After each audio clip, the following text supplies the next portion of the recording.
Hi, everybody. Celia Waterhouse here. Thank you for joining us at OnPoint Mentors. Today, I'm interviewing Linda Sztanko, one of our OnPoint Mentor coaches. Linda is a speaker. She's an author. She's a Christian coach and a mentor. She's also an ordained minister. Her specialty is in dealing with self-esteem and confidence building. Welcome, Linda. Thank you, Celia. So nice to see you. Thanks for joining us. Thank you. I appreciate the offer. So I only have one question for you today. I'm sure I'll have lots of questions later, but the question is, if you could share one piece of advice on how you help your clients manage their emotions in this divisive world, what would that be? Well, let's see. It's hard times right now. We're living in tumultuous times, and a lot of the clients that I'm working with are struggling. They're struggling with how polarized the world is right now. They're very they're anxious. They have a lot of fear around things. They have a lot of mistrust around things. They're very confused. With everything that's going on, not just the elections in the States, but different things around the world for wherever you live. I'm in Canada, so there's a lot of different things going on, especially with COVID. There's a lot of uncertainty around that. So they have a lot of fears right now. They don't know really how to navigate through what's going on. They're stuck on not just the COVID crisis where there's fear around, am I going to be safe? Are my children going to be safe? How do I manage to get my kids through school through this? How do I manage if I can't pay the bills because I don't know if I'm going to get a supplementation from the government? Am I going to have a job next week? Can I pay the mortgage? There's a lot of stuff going around that. And then as well as for what's actually happening, it's so divisive in the world right now. People are feeling very disconnected. They don't really know what's the right thing to say. They don't know what the right thing to do is. They're afraid to speak their voice because they may offend somebody. So that brings a lot of anxiety onto them. So I guess what I've been doing a lot with my clients is that I've just been working out and making a roadmap for them to sort of work through. And they're all individually personalized because everybody's, one life doesn't fit for another. So the first thing we're doing is making a plan. And the plan has to be movable. It has to be flexible because from one day to the next, we don't know. Today we can have, company with 10 people in our bubble, but tomorrow, it might be 25 or it might be 2. We've gone back here I live in Ontario, and we've gone back to, we have Thanksgiving this weekend. Nobody, they're suggesting that unless you live under the same roof, you really shouldn't be getting together. So people are nervous about a lot of different things. So the map that I create with them has to be very flexible, but there has to be some things that are routine, and routine plays a huge part in taking the emotions down and making their life a little bit easier to manage through, to take that anxiety level down. So it might be something as simple as, their family structure. If they have kids, are the kids in school? Are they doing it online? If they're doing it online, what do you need to do or know as a parent to support them? And if you don't know how, what are your resources to find out what you need to do for your kids? It might be simple as, again, people are concerned about money right now. Financially, people are hurting. So they're worried about even just putting groceries on the table. So, it could be something as simple as, and I know that these sound really simple, but the thing is, this is everyday life. And, managing your emotions through everyday life, I can use a lot of big term words, but I find that people just really need to understand the basics right now. So understanding how to make that dollar stretch has been a really big deal for a lot of people, especially when it comes to food. So I've worked a lot of them with meal plans, just learning how to cook flavorfully with more basic ingredients that makes your dollar stretch further, and then including their kids and family into it so they can sit down and make a plan together, and it's not, running through the drive-through and having that money go as far as it can. It might be making a big pot of soup as opposed to running through McDonald's or something. So those are the kind of things that they're really struggling with. I could be just being connected with people.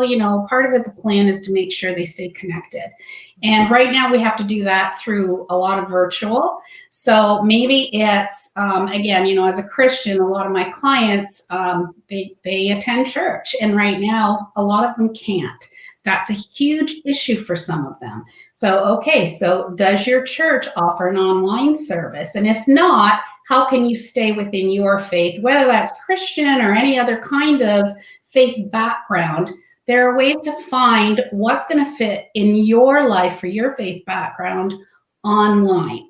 So it might be listening to podcasts. It might be watching an actual virtual church service. It might be connecting with other people and having a Bible study, if that's what your faith background is. But not just for in your spiritual life, but in their everyday life. Connect with people. Set up coffee dates. A lot of them are now setting up weekly coffee time so that they can manage some of their me time as well as connecting with people, because that's what brings them joy, is being able to talk and have a conversation and talk about what's going on in their lives and how they can feed off of each other and get different ideas. So that's a really huge concern. The other thing is that they need self-care as well. They need to be doing what works for them to keep their stress level down, because let's face it, most of the people that I work with are women. And women are the ones who typically do more of the taking care of the family. No offense to any of the gentlemen out there who do all the work, and I get it, there are some. But I typically work with women, and their concern is always about making sure the family is good. The family's emotions are good. Well, if you're not taking care of yourself, you can't take care of the rest of the family. So you've got to make sure that in this plan we put together, that they do have some time. They need some time to do some me stuff. Now, for them, it might be doing a daily devotional. It might be, if their anxiety is working really high, I found that doing some breath work. There's 5 specific breath works that I send them. I've got a PDF, and happy to send it to anybody who wants it. But specifically what's going on in the moment, there are different breath works that can take the anxiety level right down. So in that moment, and it takes 30 seconds. You can just take 30 seconds. Tell the kids you have to go to the washroom. Take 30 seconds and get yourself where you need to be so that you can take care of your family. So you have to make sure that you are a priority, and not just the kids and everybody else. The other thing is, maybe exercise is something that they need to put into their plan. If they have a business, some of them have a business, so they've got managing the kids with going to school online, needing to have the internet, and they have to have the time, and they only have one computer in the house, can be a real challenge for people. So, figuring out that calendar for how it's going to work. So if there's somebody who, they like their devotional time, they like their meditation time, they want to do their exercising, sorry, you might have to get up at 5 instead of 6 o'clock. If you want to make sure you're building all of that in, it just depends on what the priority is and how important it is to them. Some of them we've had to scale it back, that instead of going every day like they would to the gym, now they're doing it 3 times a week, but they can coordinate it into their kids' online studies. If the kids are doing online studies, okay, they can say to their children, today, you're got your half an hour, mom's going to leave you for a half an hour on the computer where you're going to focus on the teacher, and mommy's going downstairs and she's going to do her work. So you're going to do your work. So it kind of teaches them too that they get focus time, right? This is their time to learn. This is mom's time to take care of herself. The other thing is that, you know what, for a lot of people who've really been struggling with this polarizing situation we have going on is, of course, prayer. We make sure that they put their prayer into it. If that's the client I'm working, not all my clients are Christians, but if they want that spiritual practice implemented into their coaching, of course, I design that and make sure that's in there. But it's, you know what, it's not just anymore praying for your family and what's going on, but it's praying for your leaders, and it's praying for real leadership.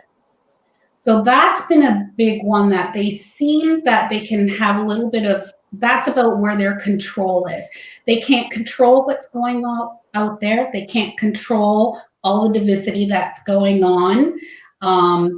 They want to have that connection with everybody. But again, as I said, they're so nervous about saying the wrong thing and offending somebody and how that person is going to react. So you know what?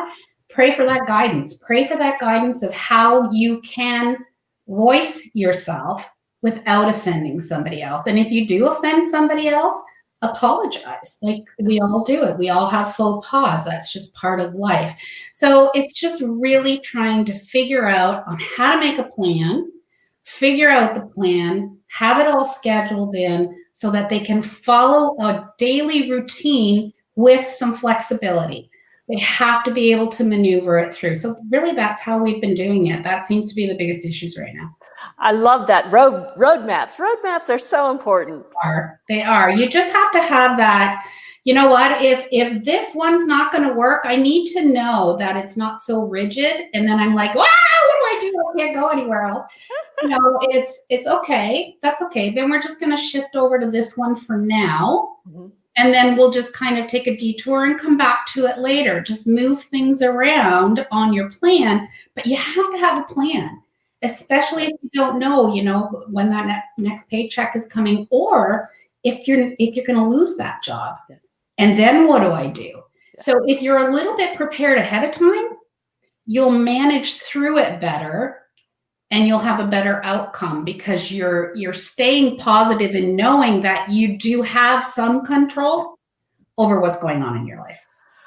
Wow, Linda, thank you so much for your wise, sharing with us your wisdom. I appreciate it. Oh, you're so very welcome, Celia. Thank you very much for having me. And everybody out there listening, please stay safe. Thanks. Bye.